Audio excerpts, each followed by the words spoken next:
Kempire is brought to you by... Happy Virgo season. I could not believe the amount of cameos that I've gotten since Virgo season started. And look, we've been on Cameo for a few years now, and I always forget to tell you guys, I'm on Cameo. And if you don't know what Cameo is, this is where you can get a personal message from me to you. It could be for your birthday, an anniversary, or a celebration, or maybe you just want a message, or you just want me to say, woo, woo, woo, whatever.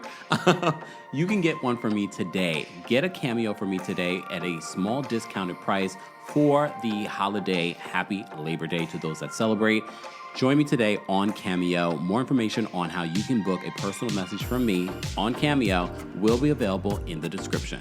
I can't believe that we are still partnering with Rose Forever. And the reason why I say that is because we have all kinds of sponsors that have come through the channel. And look, we don't really work with them necessarily multiple times, but we've worked with Rose Forever for a few years at this particular point. Well, Rose Forever are roses that will last you at least a year. They ship worldwide, they have great affordable prices, and of course it's the holidays, so why not get you something? Maybe you just moved like I did. Get some roses that will last you far more than the ones in your local florist. More information on Rose Forever and our referral link will be available in the description. Thanks to Rose Forever for being a consistent, reliable partner. You're listening to Kempire here on the Kempire Radio Network. Welcome back to the Kempire channel, guys. And I, of course, finally have a special guest back here for you. We have to unpack all of the legality of behind this Sean Diddy Combs indictment. And of course, we have to bring the beautiful, the talented, the intelligent Stephanie St. Albin is back. Hey, Stephanie. Hey, boo. Thank you for having me. Thank you for the kind words. First of all, congratulations on your engagement. Oh, thank you. Secondly, congratulations, yes. And congratulations on your new show. Tell us about this project you've been working on for a very long time before we Yes, thank you so much. I appreciate that. So I received a grant back in January to fully fund my first pilot episode for my travel and law series, Complexion of Law, which essentially is going to take us through the legal cases and the policies that impact the Black community. We're starting with the United States. My hope and my goal is to eventually showcase the whole diaspora. And essentially, our first case is going through the Shelby v. Holder case, which takes place in Shelby County, Alabama, and is a Supreme Court case decided in 2013. In high-level overview, that Supreme Court case essentially gutted the Voting Rights Act. So I did and it's one of the interesting, I would say most disheartening things about the case is that case has such a wide impact 11 years later, and it's rarely talked about. It's a very little known case.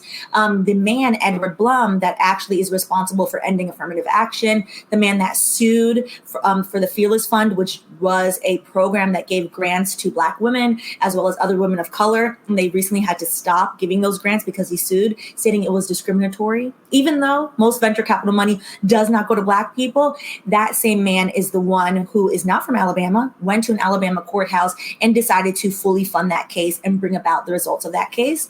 So in the episode, I, along with Halise, who's my co-executive producer, we did a road trip from Atlanta to Shelby County, Alabama. And we also got to interview Attorney General Eric Holder, who is the named defendant in the case. So when you are the Attorney General of the United States, you become the defendant in these federal cases, to talk to him about the case, to talk to him about voting rights, and to talk to him about how do we get, these voting rights back. Because as we've seen, they're trying to remove people from the rolls. They're trying to further disenfranchise people. And most of that is targeted towards Black communities, as well as rural communities and poor communities as well. And when and where can we watch this? Yes. So it is currently live on my YouTube channel. It is the most recent video. So when this goes live, you can go ahead over there and check it out as well. And we'll be posting links to everything, Stephanie, in the description. And Stephanie, since we're talking about voting rights, this week we just had National Registration Voting Day. Yes. Everyone is registered to vote, but I had to bring you back for those that may not know anything about Stephanie. She is an attorney, so that's why we have her here today to give us the legal scope of what we're dealing with when it comes to Sean Diddy Combs and what he's doing. But since you brought up voting and why it's so important, I had to ask you, did you see the debate? Yes, I did. I saw the debate. I covered the debate on my Patreon. I made bets with a few friends on how many lies that former President Trump was going to make. I want to say, first and foremost, shout out to the fact checkers for keeping true to fact checking, because the prior debates that he's done, they just let the lie run rampant. And so they were very good at fact checking the lies, particularly the lie that he continued to repeat that has become like a viral meme now, which is incorrectly and maliciously stating that Haitian immigrants are somehow a danger to people's pets, which is not true. Unfortunately, as we were talking about backstage, because of the lies that J.D. Vance, who is Donald Trump's running mate, stated, and then Donald Trump repeating it in Springfield, Ohio, there have been numerous death threats, bomb threats, threats against a few schools. Elementary schools had to close for the day because there are currently an influx of Haitian immigrants have moved to the area, revitalized the area. So you have racists running around yelling out these threats against people. And I think as a Black diaspora, it's important that we loudly support the Haitian community, because A, that's the right thing to do when people are threatening our cousins, but B, none of these white supremacists know the difference between a Jamaican Haitian, a Black American, a Nigerian. It's all the same. So if they're threatening Haitian American people in Springfield, Ohio, that means they're just threatening Black people in general as well. Exactly. And I always say my favorite Dr. King quote is, an injustice anywhere is a threat to justice everywhere. So not just because they look like you should be the reason why you want that this rhetoric to stop.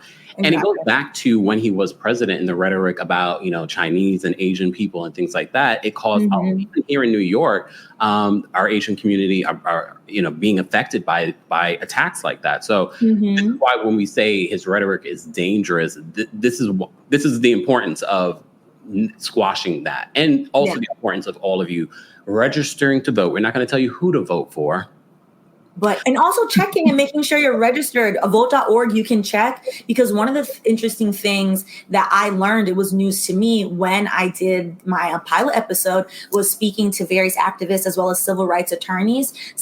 Because of the Shelby v. Holder case, there has been concerted efforts by some states, Arizona comes to mind, Texas, etc., where people go through and they challenge people's rights to vote. So your name might have been removed from the rolls, and you might be thinking that you're registered because you were registered, hopefully 2 years ago with midterm elections, because those are equally, if not more important. But it's important to check and to make sure that your name is on there. So that way, come the day, you don't have any issues. Exactly. And it's quick. It's very, very quick. Yeah, very quick. And if you're planning to be away or, start that process. Prepare yourself. Election day is right around the corner. Yeah, and you can do early voting. I recommend early voting. Just mail it in. I love early voting. Less hassle. Also, voting is always on a Tuesday. So unfortunately, it is not a national holiday, even though it should be. Yeah. So early voting makes that easier. And your employer should allow you the time to go and vote as well. They should. And if they don't, this is why unions are important. You can gather with a few and make a request to HR. Just in writing. We're reminding you guys of your rights, okay? And that's why I brought a lawyer here, because I always tell you, I have an HR background. However, I brought a lawyer here today, a Jamaican lawyer. Yes, the two of us, we would have gotten in problem in corporate. Okay, so the main reason that we brought Stephanie back here, and if you missed our last collaboration, first of all, you've had a rebrand as well. I want to mention Yes, I have. Oh my gosh, I'm like, what month are we in? I remember everything. I have an elephant brain. But you have a rebrand. So for those that might be familiar, you used to, your YouTube channel and all of your socials were called Wine and Chill. Now it is allegedly Stephanie. Yes, I wanted to make it still, legally focused, because Wine and Chill was very vague. It was my baby pet project back when the pandemic started. So I used to drink wine and then talk about the legal cases. Now I'm like, well, sometimes I'm just drinking water, but also trying to explain to AG Holder's team what the heck Wine and Chill was. Yeah. I was like, oh, this will be easier. You're right. Oh, I didn't even think about that. See, a rebrand. Listen, so now it's cheeky, but it's still legal, and now it explains itself. So it's rebranded everywhere, except for Patreon. It still says Wine and Chill. I haven't updated Patreon yet. So yeah, and everything Stephanie St. Alban will be available in the description, guys. So make sure you follow and support over there. Stephanie, you. so before we get into the Diddy of it all, for those that are just don't forget to like, subscribe, do all the things so you don't miss out on this. Because Stephanie, again, we'll be back to break this down because the Diddy of it all, I just feel like this is just the beginning. Oh, yes. This is the beginning of what is likely to be a very long trial, which we were talking about.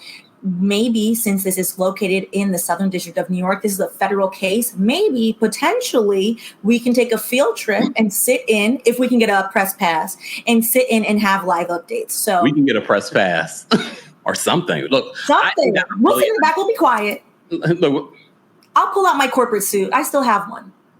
Me too.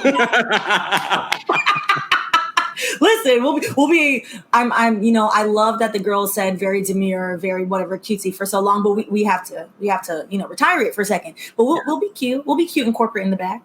I am more than willing. But before we get to the Diddy of it all, speaking of bail hearings and bails being denied, Bishop Whitehead. Yeah. Can you just give people a brief overview of what that case was and what was the recent update? Yes, there are a few people in New York City specifically that grind my gears. The first being Eric Adams, our mayor. So if you are a New York City resident, please register to vote. We are allowed to get a new mayor come 2025, and we all need to go knock on some doors. Yeah. So and the second one is his friend, which is Bishop Lamar Whitehead. And they are very good friends. It was very interesting. And Bishop Whitehead... I'm sorry to interrupt you. Oh, I will just want to put this in your brain. Yes. There were a few people that stepped down for their positions within Eric Adams' cabinet or whatever you call it. Yes. Federal investigation, which we can talk about as well. We can transition into that, and then we'll get to Diddy. Okay, because I think consequences are circling the block this week, this month. Finally. Yeah. Bishop Whitehead, though. Yes. So Bishop Whitehead, notoriously, you might have remembered, was seemingly, according to him, removed of his varying jewelry items as he wore his Louis Vuitton suit while preaching during a live stream in a church, I would say like deep in Brooklyn. Either he was in Flatbush or in Canarsie, predominantly in Caribbean neighborhoods. And, you know, the alleged robbery was fascinating. So that led people to have a lot of questions as to why is a preacher who is preaching in a working class neighborhood, why are you riding around in a Rentley? Why do you have a custom-made Gucci suit, a custom-made Louis Vuitton? Did you call it a Rentley? I doubt that is old. I doubt it. I have significant questions. Why are you online giving prosperity doctrine, stating that you are buying up the block? Where's all this money coming from? After that happened, it then came out simultaneously while I was researching his alleged robbery. It came out that he had a lawsuit with one of his parishioners. And the parishioner, who was a woman in her 70s, had claimed that he had stolen all of her retirement money under the guise that he was going to buy her a home, and that because she didn't understand, you know, the U.S. mortgage system and she didn't necessarily have the credit, but she had the cash, that she needed somebody to help her with the home. It then came out and she accused him of fraud. He was then convicted recently of fraud. So he was also sentenced to 9 years for stealing from multiple parishioners, including that woman. And this morning, about 15 minutes ago, it came out that his request for a retrial as well as his appeal was denied. Rightfully so. Rightfully so. Because who steals from the Caribbean aunties that are making our patties? Why would you do that? Why would you do that to the community? Ain't no good gonna come to you. I just feel like all of you and your ancestors, if he has any children, are going to be affected. Like, why would you do that? It's hateful. It's a hateful crime. It's a mean-spirited crime. Just for you to wear tacky clothing and, you know, Swarovski crystals that you're saying is actual diamonds. Oh my God. So he was a fraud all around. All along. I know we have not covered, for those that are just watching this, I know we have not covered any of that, but in our research for Diddy, that came up. So I was like, oh, let's mention that. Just so people get an update. If they've been looking for an update, they just got their little update on Bishop Whitehead. Yeah. He will remain in prison and no bail. Certain people need consequences. Yeah. They need consequences because if you're scamming the elderly, you're the type of person that needs consequences. It reminds me of Jen Shaw. Oh. Because she specifically was scamming the elderly. A special type of vile person scams elderly people. You shouldn't scam anybody, but scamming the elderly when they're just simply trying to get a home, It's nasty work. You hear that, Vicky Gumbelson? I mean, allegedly. Okay.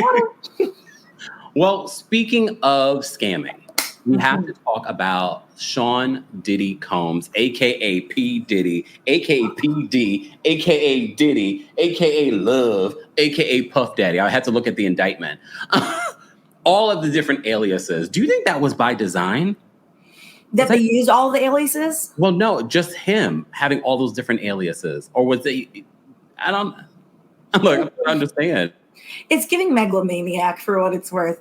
I think you know this. I think I've told you. My first legal internship was at Bad Boy, surprisingly enough, which was a fascinating experience into foolishness. And with that, I do recall he changed his name once. I think it was when he changed it to Brother. One time it was Brother Love. He sent out a company-wide email stating to only address him as such. Yeah. And everyone was just like, oh, huh, all right. Yeah. Okay. I'm sure there's a lot you could tell us about your time over there, but I'm sure there are a lot of employees that have checked their paperwork to realize that they are now allowed to say things. Ooh. I think that's what we're seeing. I think we're seeing people who have been aggressed, abused, and who are fed up with it and are finally like, okay, so now I can finally say something. And I think that part is important to underscore because there are still, hopefully it's a shrinking amount of people, but there's still an amount of people who are very loud on the internet who insist on, why is it taking so long? Why are people just now saying something? And my response to that is, A, when you've been abused, there is no statute of limitations on your emotions of when you are ready for people to publicly blame you, because people like to victim blame, which is awful. But also, I would like to kindly remind, those types of people, how many times do you get treated awfully at work and you don't say anything? Yeah, you deal with it. You're still there. You're still there because you need to feed your children, you need to feed yourself. In this economy, you're like, okay, whatever. So then you add the aspect of Diddy is this powerful person who's gotten away with bad behavior. You've seen him get away with bad behavior for 3 decades. Years. For our whole life. They put in the indictment since 2008. And I was like, did they forget a few years? I think what's interesting, so I pointed that out in my live stream I did yesterday about the indictment, them trying to make the indictment like the past 20 or so, 15, 20 years. Mm-hmm. They did say during the press conference, the Attorney General did state that the indictment, it was an open investigation, so they may be adding things on. Because I think the 3 claims or the 3 counts that they charged him with, conspiracy to racketeering, trafficking, and then trafficking for use of fraud. And then what was the third one again? Something with prostitution. Yes. And then furtherance of prostitution or something of that nature. I think those are their 3 basis claims. And their 3 base. Prostitution. I'm sorry. Say one more time. Sorry. Transportation for prostitution. Yes. I think those are going to end up by the time we get to trial being their 2 anchoring charges. And I think they're probably going to add a few more. So the conspiracy for racketeering, initially when I first heard that and I saw the possible life in prison, I thought, okay, that must be the hardest one to prove. But I've been hearing conflicting things that's not true. That's the easiest one to prove, actually. Which is interesting. So conspiracy is always in terms of legal terms when you get charged. So these are all federal charges. These are all criminal charges. So I know he's had a lot of civil lawsuits. So now we've moved to, where you get thrown in the chokey. And conspiracy essentially means you have colluded and planned with other people to commit a crime. So the crime here is racketeering. So conspiracy to racketeering is you don't have to prove that the actual racketeering occurred. You have to just prove that you and all these people, so some of the people named, whether they were coerced or not, some executive employees, some other people he hired. So the person that is procuring the AR-15s, which he had 3 of them, multiple magazines. Scary. Okay, they showed the pow pow pows. They did, which we cannot show on here. I don't think. I thought they were going to actually show the baby oil in the lube too. Oh, you know what? To be honest, when I first read that in the indictment and then I saw and I listened to the whole press conference, the sheer amount that you would have to procure is just mind blowing. And then also, I think Cassie's lawsuit details so much the abuse. It reminded me very much of, do you remember that old movie Taken? Yes.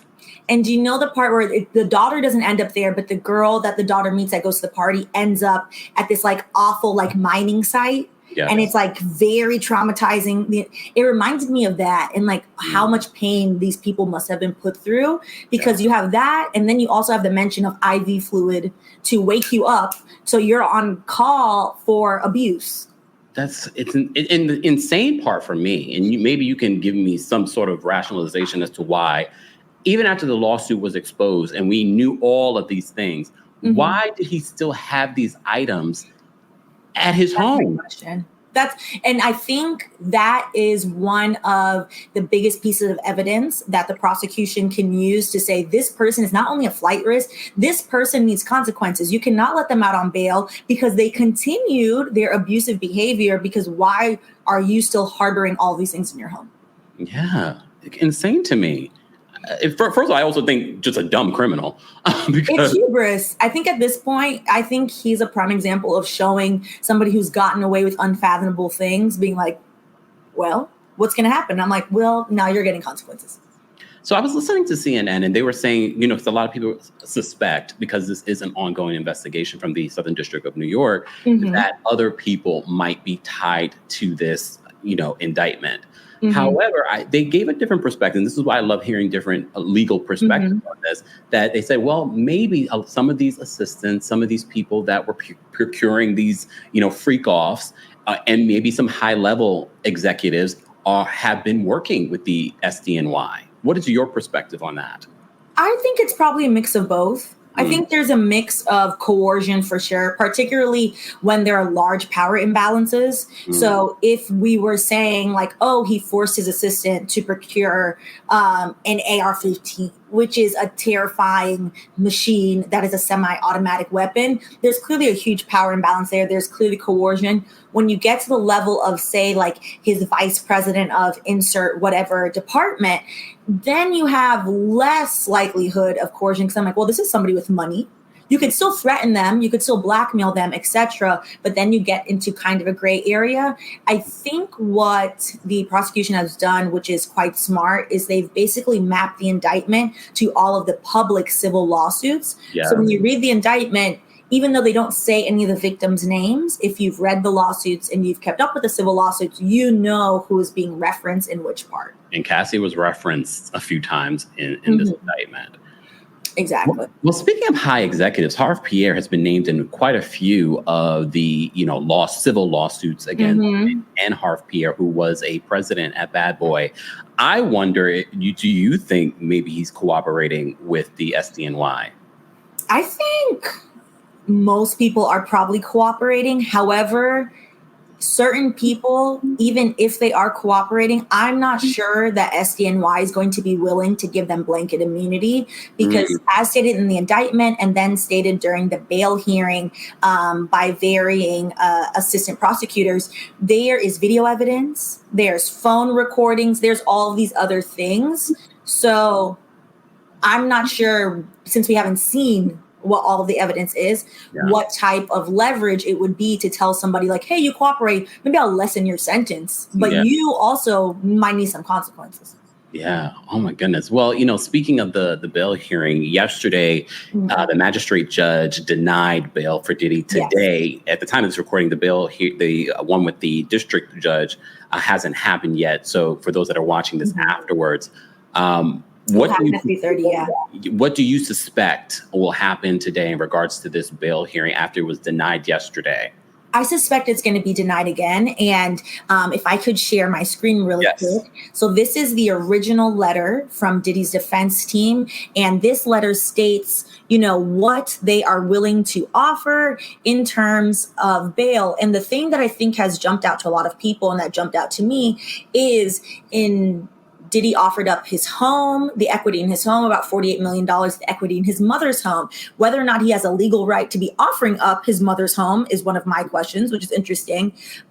And then he also offered the passports of the following family members who have already surrendered their passports to counsel after the raids on Mr. Combs' home. Janice Combs, his mother, Chance Combs, Jesse Combs, Delilah Combs, and Love Combs, all whom are his daughters, all underage. Love Combs is a toddler at this point, which people have rightfully been questioning why. You have also other children, young men. Combs, Justin Combs. Why are none of their passports being offered? It comes across as if you are using your young daughters as well as your mother as leverage, which would then give weight to the accusations that you are participating in coercion, you're participating in holding women against their will. There's kidnapping claims in here, arson, etc., which the arson is in relation to the Kid Cudi incident, presumably.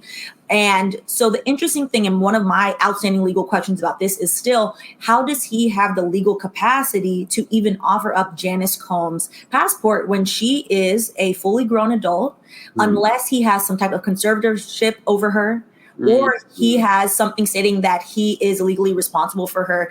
It's very odd. This is not the normal course of action, for what it's worth. Yeah. And I think one of my thoughts as to why I think it will also, his bail will get denied today again. In the updated letter that they are now proffering to the district court judge, they are stating, okay, we'll also stipulate that at Diddy's homes, he is not allowed, and they use the word female, which I'm like, any lawyer using the word, I'm like, women and girls? What's wrong with women and girls? What's wrong with that? And quotes that they will not allow any female that is not family members to be in his home, which in my opinion is slightly an admission of guilt of saying this person not to be trusted around any women. Yeah. And according to some of these lawsuits or men, as that's what I was going to say. I was like, he shouldn't be trusted around anyone. No one. Like, okay. So today is the district judge that will be overseeing this case will be taking a look on whether or not they should give him bail. But one of the videos that I did yesterday talking about this, the reasoning behind yesterday's denial is not just because he's a possible flight risk. They're more concerned with him being in contact with grand jury witnesses. Mm-hmm. So that was one of the things that he was trying to demonstrate in today's appeal, is that I won't reach out to any of the witnesses. However, one of the things we found out yesterday, what was it, 50-something times he reached out to Kalena Harper from, formerly of Diddy Dirty Money. Mm-hmm. In 4 days. How many? In a span of 4 days. Well, that's where it was. 54 times in 1 day. I think it was 58 times in 4 days. Which, if somebody is calling you that, like the amount of fear you would invoke in somebody to if you even call them more than 5 times. Yeah. Like, what's going on? Like, what's the emergency? And then she subsequently went on her social media and says, I'm named multiple times in this lawsuit. I did not experience what Dawn Richard experienced. Dawn Richard's lawsuit is 55 pages, which we've covered a little bit here on the channel. It's another civil lawsuit. She worked with Diddy since Making with the Band and then his group, Diddy Dirty Money. What will happen to these civil lawsuits? Because one of the things that I heard this morning on CNN is that the indictment from the SDNY, if he gets convicted, the lifestyle, the money, the power that he once had disappears.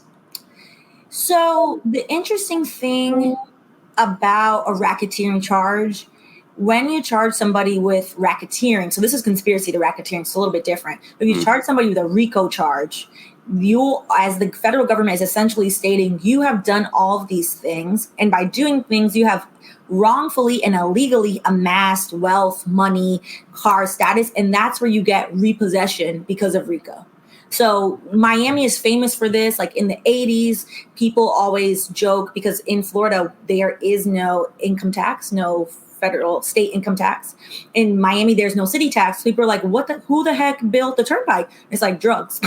Drugs built all of this, but you cannot repossess a highway, but you can repossess somebody's Picasso in their home. You can repossess their yacht. You can repossess all of these things.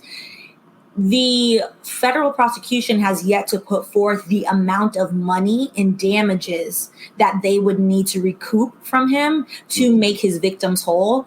Yeah. Assuming that all of this goes forward at the same time, I still think that those with a civil claim will still get paid out as well, because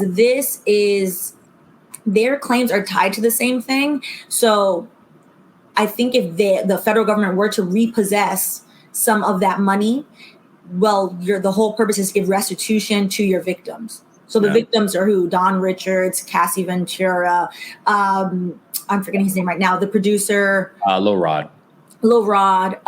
So you have various other people. It will be interesting to see because the federal system is very slow. So it's not like trial is going to start this month. It's not going to start this year. So he could be in prison in Brooklyn with the same prison that R. Kelly was staying at. Yeah, he's in a special housing unit and we're going to unpack some more of this indictment. Guys, you're just joining us. I'm here with Stephanie Albin from Allegedly Stephanie here on YouTube. All of her information and all the things that you can follow in regards to Allegedly Stephanie will be available in the description. As always, don't forget to like, comment, subscribe to both of our pages while you're doing that. All right. So one of the things that stood out to me in regards to this whole Diddy situation, I lost my train of thought in regards to it. Okay, we can say again? I said, you're fine. No. So back to this indictment and the bail hearing that's supposed to happen today. We don't believe, and you don't believe in your legal mind that it will be granted, correct? I don't believe so. Usually what the magistrate does for regarding bail, the district court judge is usually a similar mindset. Okay. All right. Because I think actually, a good example, which his alleged crimes are nowhere near the same thing. I'm actually not a proponent of the expansion of RICO in the way it's been used in the YSL Young Thug case. And I have a video on that. I need to do an update on that. But if you look at Young Thug, he's been sitting in the pen all this time. Yeah. His bail has consistently been denied, and those are very different claims. Wow. So because the prosecution is able to procure voicemails, video evidence, examples of him intimidating someone who is likely to be a witness. Yeah. I think that's enough for a judge to state, what are we getting for letting you out? Based on what we've seen and heard, his influence spans just the music industry. It looks like he has people within the police departments as well. And made me wonder, what his life behind bars is going to be like, because I'm sure he has connections there as well. I think it's going to be really interesting to see this play out from outside of the legal perspective, but the perspective of somebody who for nearly 3 decades has just acted in a very egotistical, maniacal way and has been celebrated for it. Yeah. And the disturbing part, like I said before, look, I'm not encouraging criminal behavior. However, the fact that Cassie came out with this lawsuit and detailed all of your bad behavior, and still you had all the evidence, the video recordings, the 1,000 bottles of baby oil and lube. What did they do with that? Oh, friend. What do you just keep it in a thing until the case is over? What? Nothing that you or I need to imagine. Again, it sounds very painful. Well, don't get me wrong. Yeah, I would say based on Cassie's, even reading Cassie's lawsuit, I was like, oh God, it was just so hard to read. So I'm like, that on a mass scale. Yeah. But again, still in his home, crazy to me. So I remembered what I wanted to talk about before, because I find it so interesting. I don't know a lot about Sean Combs' father, but I do know that he was involved in criminal activity. So it's so interesting that you had this story of coming from nothing and wanting to be different than your father, because he lost his father when he was, 3 years old? Oh, I don't know anything about his dad. Well, Google schmoogle it, y'all. Apparently his father was into some things back in the That's day. unfortunate. And he was trying to build a different life. Only it seems as if you built the same type of life. If not worse, maybe? Probably a lot worse. So that was in the back of my mind in regards to like, whoa, like this is what you created this idea that you were this successful Black man, coming from nothing. But people have speculated on how you started Bad Boy Records. People have speculated how you've amassed the power and influence that you have across not just entertainment and music, but in other arenas. People have said there are videos of very high profile individuals that probably now are in the access of the SDNY. So that I just feel like, does it rhyme? Is it initials and then it rhymes with rakes? Well, you know what? Prosperity preachers need to see their day in the light. So, I mean, there've been, I think people have taken some of the things that people made jokes about, and they were like, oh, and they were like crazy rumors, only for us in 2024 to see that a lot of that stuff was true. Crazy. Yeah. And people were encouraging it. I said yesterday on my live stream too, and I was like, he's not attending these all white parties by himself. Yeah. So how many people are co-signing this behavior? How many people are just like, oh, well, this is the pinnacle of success. So like, I didn't know, so I'm just here. And then how many people are also participating in this type of behavior? Yeah. Ugh. So because he's not going down alone. That's definitely not happening. That was my other question, because I've seen people talk about, do you think that the Southern District of New York is going to have some sort of plea deal with him? Some legal minds do not believe that they will. If they're coming after you, they already have what they need. So you agree with that you don't believe that there will be a plea deal? Why is that? Yeah. So I would say, just to guess on my end without like actually pulling up the statistic, because usually I like to have my statistics. From an observation, when the federal government comes after you and you have a federal case, it's not a state case. You're not just going to, your local municipal court. When the federal government is taking you to federal court, they have, generally speaking, from what I've noticed, usually 7 to 10 years, a decade's worth of evidence where they're just like, you did that? Interesting. Did that. So they don't bring cases to then try to prove the case in court. They bring a case that they know is already proven. Wow. So they have a very high prosecutors, which for better or worse, I have strong feelings about how I think our judicial system is set up and how it incentivizes bad behavior, in my opinion. Can you explain that? I'd like to hear a little bit more about that. Yeah. So specifically because we live in the United States, and if you want to have an understanding of history of the United States was built on chattel slavery of Black American people. And essentially a lot of our laws have stemmed from trying to control formerly enslaved people. So who gets to be a person? That was a law. Who, when Black people were designated as only 2/3 of a person, that was actually so that way Southern states could have more votes. So the Northern states were like, well, you don't treat those people like people, so you can't count them. So you shouldn't have more representatives in the House of Representatives. The Southern states pushed back and said, well, we should count them, but like, you're right, we don't treat them like people. So what about 2/3? Let's let them be 2/3. And now Southern states, South Carolina, North Carolina, lower populations than Northern states at that time, they're getting more representation that they weren't supposed to get. For example, so all of our laws basically come down from that system, and they've changed in various ways, but the racism is implicit in our laws. So our penal system, our criminal justice system, incentivizes prosecutors where they are incentivized based on what is your win rate. So your win rate of how do you win? People go to jail. That's how you win as a prosecutor. You have your case as closed. You win your case by people going to jail. I don't think that is the best way to run a functioning society. Instead, you can focus people on like, okay, how many people did we rehabilitate? If I'm stealing food from you, that's because I'm hungry. So shouldn't we, instead of locking me up and you say, oh, well, I won. I sent Stephanie to jail because she's stealing food.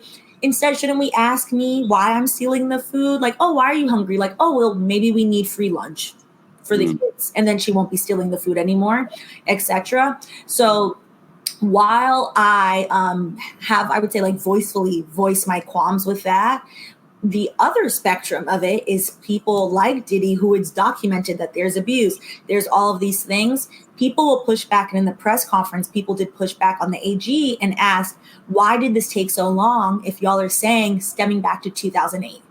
To which the AG kind of said, well, that's a great question. I don't know. AKA, I was not in this job at that time, so I don't know why you're asking me. But also, more importantly, we're here now. And at that point, they're basically alluding to the fact, like, we have the evidence now, so he's not coming out. There's no point of having a plea deal. According to the indictment and what we can see, he is the orchestrator of the racketeering. He is the orchestrator of the trafficking. All of the people working for him are working to further his trafficking enterprise, which he is the orchestrator of these things. It's not like enterprise, as they refer to. Yeah, their enterprise. And it's not like there's some maniacal person behind him pulling the strings and saying, hey, do this, do that, and like, I'll give you whatever. He did it because he allegedly wanted to do it. Wow. So I don't think he's getting a plea deal. Because if the federal government wanted to give him a plea deal, they wouldn't have gone about it this way. Oh, wow. So, okay, explain that. Mm-hmm. When you say that the way that they went about this, like, what were the signs to you? Like, yeah, there's no plea deal happening here. The raids on his home, the two raids on the LA home and the Miami home. It's interesting, in his bail letter, his lawyer states, like, we knew the raids were happening. No, you didn't. Because then you would have tossed out the 1,000 bottles. You would have hid the AR-15s that have scratched off serial numbers. That alone is a federal crime. You are not allowed to purchase a weapon and scratch off the serial number. So that's not true. You didn't know. Now you're surprised the way that his lawyer is trying to say, like, oh, see, he willingly submitted in New York. He came to New York specifically so he could submit. He's staying at the Hyatt. What's that about? This is an alleged billionaire staying at the Hyatt. It sounds like he's hiding, friend. Well, I mean, just to be devil's advocate, he was Harlem shaking up in Harlem not too long ago this week. So he does. That's true. I think his hubris does love to be on Instagram.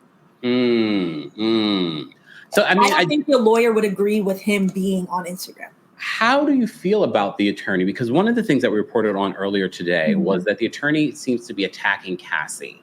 Yes. Cassie's lawsuit, I think, has triggered all of this. Yes. And I saw a comment, someone said, Cassie's playing chess, not checkers, because not only did she get her settlement, which I know is definitely more than $30 million, because that's what the attorney's revealing now. First of all, okay, I have so many questions. Is the attorney, by talking about the what played out before their settlement, in the settlement, don't they sign a non-disclosure? They usually do. So without seeing the documents, I think that is a very valid question of why would she and her attorney have agreed to a settlement agreement that did not promise her full non-disclosure so that way she could move on, which means his attorney is likely breaking that agreement. Because he's allowed to talk with it to his attorney, but there's probably definitely a gag order on both of them from speaking out the situation and each other, unless in the court of law, which you're making press conferences saying these things. Yeah. Like, that has nothing to do with your case. You're not at a hearing. Some of the things he's saying at a hearing, so that like might be his way of getting around it. Yeah. But this is not, then you should have requested a closed hearing. And he's also spinning that video footage that we saw of the now closed Intercontinental Hotel, where we see Diddy abusing Cassie in the hallway. In 4K, yes. Yeah, he's accusing her of cheating. They were cheating on each other for years. She married the trainer that Diddy hired for her. Which is a very weird way to spin somebody. What's, I would say, the other end of that, somebody saving you from what is clearly an abusive situation. I had to ask a lawyer what they thought of lawyers. This is I don't think it's a hot take, but this is my opinion. When you choose to be that type of lawyer, his whole goal, he's being compensated on, I need to get my client out. That's his goal. So morality and ethics be damned. I'm getting compensated. Again, back to my issues with the way prosecutors are incentivized. If you're incentivized to do the wrong thing, well, you need to be the best at doing the wrong thing. So Cassie and her feelings, her reputation, that is irrelevant to him because he's not being compensated on that. That him being taking the correct, morally high ground is not what he's being compensated on. Well, he's being compensated on throwing mud at her, which I think his tactic, honestly, is very sleazy because he's not realizing by throwing any type of stray her way, he's also pushing it back on his client. Yeah. So it's not a very well thought out strategy. Especially when we have video footage. Like there is nothing to excuse what he did to her in the video footage. There's no talking out. The attorney is alleging, she hit him first with a cell phone. Wait, is that in the video? Is that shown in the video? She clearly looks like she's escaping. Sidebar. People are saying that Cassie played chess, not checkers, because not only did she get her settlement agreement, she's still taking this man down. And she's getting her justice, as she should. She's getting her restitution, and she's getting her justice because she's never going to get those a decade of her life back. And the therapy that she, Dawn, Lil Rod, and all of his other victims are likely having to go through, I'm sure it's not cheap. And addiction, because she accuses him in her lawsuit of forcing her to take drugs and things like that. And I'm sure she probably used some of that to numb the trauma that she was experiencing. Like there's no money that can fix that. Yeah, exactly. Lord. What do you expect to happen with this case? If there's not going to be an appeal and you don't believe that there will be a bail for Diddy, no. What do we expect to happen here? And what direction do we think his team is going to go? Because so far, I'm not an attorney, but I just feel like, no, sir, no. Diddy might need some new attorneys. These attorneys, I don't think are equipped to handle this. I don't think any attorney is going to be able to get him out of this for what it's worth. I think what we're going to see is if his bail gets denied in an hour, which I think it is going to get denied, his attorneys are then going to push. You can, as the defendant, you can ask for a speedy trial. They're going to push for a speedy trial with the hopes of, okay, if we get the trial over with, then you can get out. And instead, I think that's going to equal a trial early next year where he's going to be found guilty. On all counts? Conspiracy for minimum of 15 years. Minimum of 15 years on one of the other charges, but conspiracy for racketeering, it's life in prison. Yeah, I think conspiracy to racketeering there's so much evidence there. There are going to be people that they're going to subpoena to be like, the next was trafficking. I mean, the definition of trafficking is moving somebody across. There's enough photo evidence of, hey, you moved all these people in your jet. And then the last is prostitution, which his team, if I remember correctly, I think his team has basically alluded to, I think the new lawyer actually in the last motion hearing essentially stated incorrectly, it is a lie, but he essentially stated that Cassie and Diddy were having consensual freak-offs. However, you are now admitting that your client is hiring male sex workers. The other person is saying it's not consensual. You're already admitting partially to the prostitution element of you're paying. See, that's another thing that I saw on CNN earlier today in regards to they feel like that is a flaw within the prosecution's indictment and case, that there is that aspect of how do we know that this was not consensual adults involved in here? How do you feel about that? I think while that argument, sadly, is the argument that's always weaponized against victims, like, well, I thought it was consensual, so it has to be consensual. And it's usually in a gender dynamic, male, female. All of these victims are very loudly saying it's not consensual. So I would say while the he say, she say sometimes doesn't pan out well for people, the prosecution has alluded to video evidence. You cannot consent if the other person is on drugs. So I don't know if they had it in your college, but in mine, they had like a chart where it was like the consent chart and they were like, it was everywhere at UCF. And the consent chart was yes plus yes equals yes. Yes plus no equals no. Yes plus maybe equals no. Yes plus drugs equals no. Yes plus alcohol equals no. And so... When were you in college? First of all, I think there's a big age gap between you and I. Oh, That was consent. UCF, there's too many of y'all to monitor. They're now the largest school in America. They were the third largest when I went there. And they're like, there's too many hooligans for us to monitor. Y'all better look at the chart. No, but which I think is fantastic. I wish we did. I think they were ahead of the curve with that.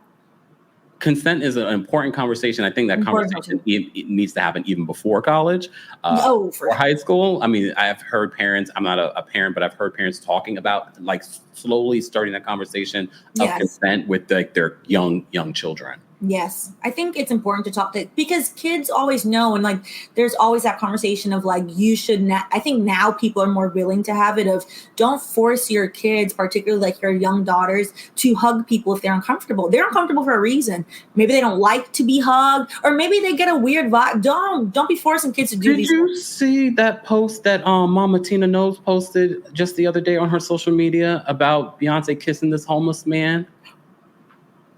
I implore you, I don't know if she's taking it down, but one of the things I saw a lot of people say in the comment section, like, oh, this is a little cringy, Mama Knowles, that you guys allowed her just to kiss this homeless man, or made her. Also, what if he didn't want her to kiss him? People love to invade other people's boundaries.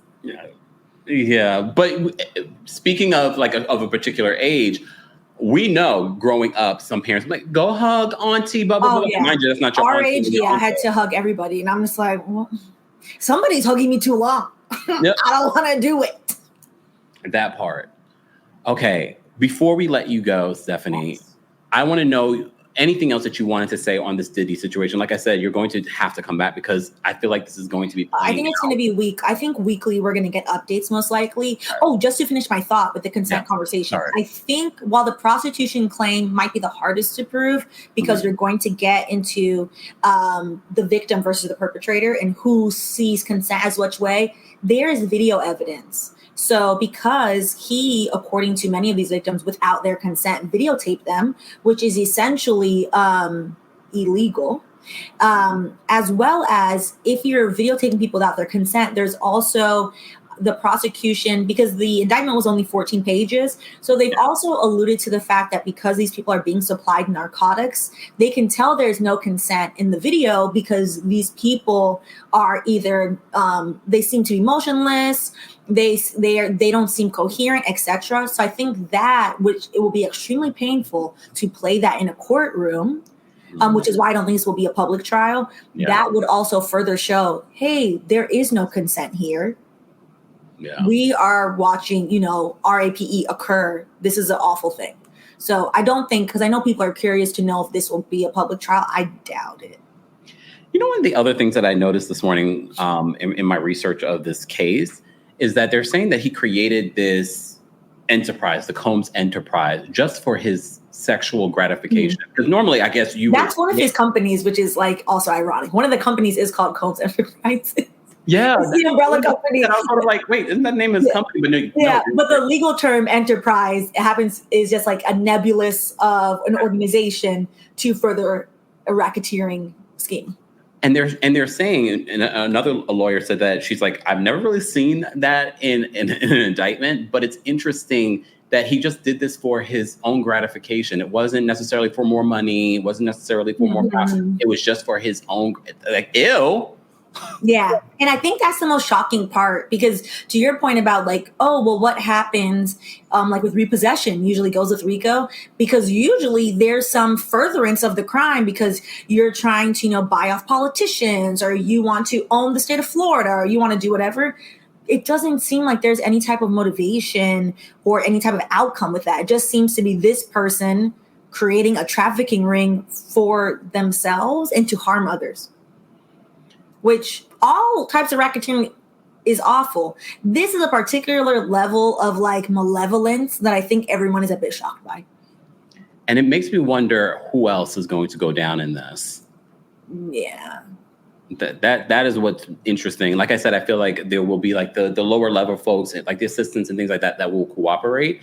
Mm-hmm. But there have been rumors that some of the people that are on these videotapes are very high profile individuals.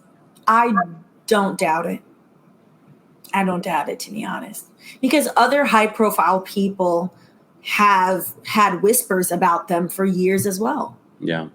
So, if we're going to start this train of consequences, why don't we just gather everyone together? I also saw this morning a long list of individuals that resigned from their positions, including Kevin Liles, who's been in the music industry for a very long time as well. But quite a few people stepped down from their positions yesterday. Oh, this is news to me. We'll have to go through this list. I'm very curious. Yes, I'm going to have to send it to you. But I thought that was very interesting. Quite a few stepped down from their positions yesterday. And then I'm curious to know where they're at today, this morning. Me too. And I'd also be interested to know, because we were briefly talking about Eric Adams and individuals closely associated with him within his, administration also are under federal investigation. So is there a connection? I guess we'll have to wait and see. I guess we will. I think consequences are in the air. Hopefully it catches everyone. Guys, you let us know in the comment section whether or not you want us to show up at the on a field trip to the courthouse so that we can we're going to do it anyway. If we can get in Stephanie and I go be bosom buddies during this damn trial. Listen, because it's so many years in the making of decades. When I interned there, I was a 1L in law school. And I remember being like, oh, this is my first legal internship. This is amazing. I can't believe I got here. And I remember being like, our company supposed to function? Is this normal? This is going to call you. Okay. Oh, and I was like, and I got to go. I got to go. Yep. Mm-hmm. Stephanie, has the NDA expired? Yeah, I checked. Well, I mean, look, I feel like there are a lot of people that have seen a lot of things at different levels and in different exposures. So we're going to continue to follow this story, guys. As always, Stephanie, what is coming up for you, and where can everyone follow you? And what's And for what it's worth, on my end, basic corporate level harassment that you see at every corporation, none of the things mentioned in the indictment, for what it's worth. However, I will say I was taken aback, as that was my first corporate job, and I was excited to be at a Black company to see that I was like, at a Black company? But wait, there also a year before was an entire lawsuit by an intern that sued because they were doing work under the table and did not get paid. Wow. Yeah, but it should show you how these types of places are propped up to be, oh, wow, if you make it here, you can make it anywhere. This is amazing, etc., to condition you to accept abuse. I got a few interviews after that internship, and they literally told me, the interviewers, senior attorneys, oh, I only gave you this interview because you worked at Bad Boy, so I know you have thick skin. I was like, what does that mean? Well, you have to read through Dawn Richard's lawsuit, because that's one of the things that she said. He manipulated her to believe this is what it takes to be a star. Mm-hmm. And a lot of people have been, and we can talk about it. We can talk about it here, how differently people are treating Aubrey O'Day versus how they're treating Dawn Richard. Mm-hmm. The misogynoir of it, the colorism, because she is a brown-skinned Black woman. Yep. Just saying, we have to call a thing a thing. Mm-hmm. But and it be your own people too. So then you're sitting there like, how are you see? Mm-hmm. And then people wonder why victims don't come forward sooner, because people are sitting there trying to calculate how many of these people are going to try to tear me down for me simply just being like, yeah, all these awful things happened to me. And mind you, there is no money in the world that's going to fix that level of trauma. I'm sure they're still dealing with that level of trauma currently, not even realizing it. And some people are waking up after seeing what Cassie went through, like, oh, I was in a toxic work environment and did not even realize it. Yes. And if people can take away at least that fact for themselves, I think that part is important, because so many people on much less nefarious scales, but enough that it's impacting you when you get home, enough that you're like, oh, I feel off. People have normalized Sunday scaries. Why does we shouldn't normalize a society where everybody on Sunday is terrified, has anxiety because their boss is an unhinged person. Terrible. And guys, I know one of the things that I saw recently, because, we talk a lot about human resources here. A lot of people don't feel like they can trust their human resources. There are things outside of your company that you can reach out to in regards to unfair work environments and things that are toxic work environments. So please understand that. Do your research. Google schmoogle it, as we love to say. But I haven't forgotten, allegedly, Stephanie. What's coming up for you, and what should people be looking out for? Yes. So on my channel, Allegedly Stephanie, I'm going to try to get back to my weekly live stream. Particularly, we'll be covering this. We'll be covering any other cases. Fingers crossed, I got some more grant money to do in episode 2 and 3 for Complexion of Law. Yes, waiting on that.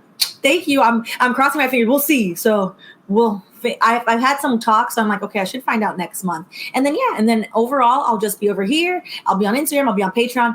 I'm forcing myself to be on TikTok. So I'll be on TikTok. So come say hey. You have to be on TikTok. And your name is Allegedly Stephanie over there. It's Allegedly Stephanie everywhere. Patreon, it's still Wine and Chill. I'll change it right now. But yeah, so it's Allegedly Stephanie. We're making everything the same. Well, Stephanie, as always, we appreciate you taking time out. Like I said, the last time we collaborated, you'll have to come back because this Diddy situation alone is going to be a lot. Oh, yeah, we're going to be in the courthouse. Because we always need a beautiful Jamaican attorney to come through and give us the tea on the legal tea. Because, look, I can pretend to be a lawyer. I've worked with thousands of them, but I still did not go to law school. So I like to double check with you. At least the student loans are paying off somehow. Oh, yeah. We'll be making our field trip to the courthouse because how else are we going to sift through it quickly and in real time? To be honest with you, I like that because I could go there and just be like, okay, I know what I'm hearing, but it'd be nice to be like, oh, Stephanie, what the hell does that mean? Exactly. And because also one of the interesting things I would say, because of the high profile nature of this so far, the reporting has been pretty good, but I'm also still seeing a little bit of vague reporting where CNN is like saying something like, okay, yes. Like, for example, he called, what was her name again? The other member of Diddy Dirty Money. Kalena Harper. So he called Kalena Harper so many times. In court, it specifically said he called Kalena Harper X amount of times. The CNN articles like he called somebody. And I'm like, wait a minute. It's important to note the context of who he called because then if you're following it, you also know like, oh yeah, you remember when she made her statement. Now why she's retracting. So that way it also rehabilitates, her as a character witness as well to the public of like, oh, she's not being wishy-washy. She's terrified. Rightfully so. Oh, I'm glad you pointed that out. See why we need a legal mind here? We do. And we're going to have to take a field trip. We are. Look, I don't want to go to court, but I'll go to court for someone else's case. Oh, yeah. I was going to say, knock on the wood. Stephanie, it's always fun having you here. Thank you so much for sharing your perspective and your thoughts. As always, guys, more information on Stephanie St. Alban will be available in the description. Don't forget, it's so important, especially people that look like us talking about these topics are important. So go over and support like you always do. We appreciate you guys. Thanks so much for watching. I will see you all in the next one. Thanks, Stephanie. Thanks for having me. Thanks for tuning in to Kempire here on the Kempire Radio Podcast. As always, don't forget to give us a 5-star rating on Apple Podcasts and on Spotify. And for everything Kempire Radio, head on over to KempireRadio.com.